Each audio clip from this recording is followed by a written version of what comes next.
राजा गहूँ बिया गमछली हो पकड़ी बाजार से लिहो आशीर्वाद पिया भूले सारा कार से खींचा चिलो धाय धाय देव घर देव साए साए खींचा चिलो धाय धाय देव घर देव साए साए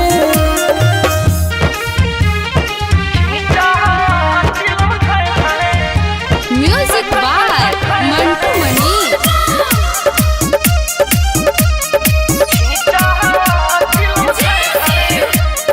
ढाका ढेका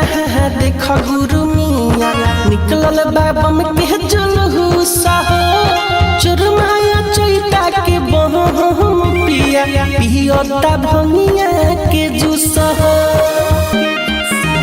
आगे फुलवाड़ ठिका बड़ा कहाँ गाँव सभे बगरुआ कोलहर में मिले न खाली बाजता थाली ए पिया राहु डगहर में गुढ़ावा पता हो दा छछौनी मोती हरिया बम बम करता रे पूरा कवरिया खजुरिया ढलगड़ा कुटवा पिपरा कोठी ले ले बाके झल पोए दल भर लोटी खींचा चिलम धाय धाय देव घर देव साए साए खींचा चिलम धाय धाय देव घर देव साए साए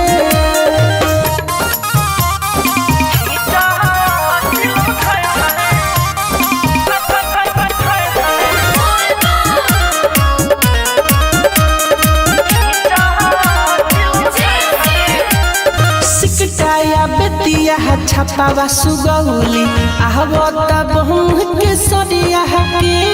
हरख बारा से बबुल सिंह देखो ना बिरजेश बिहरिया के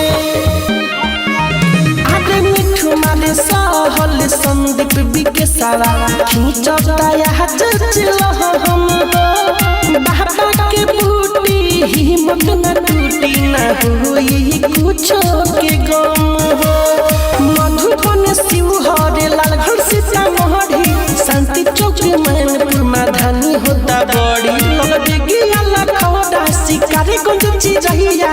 बेला पटानिया भागाए सैया खींचा चिलम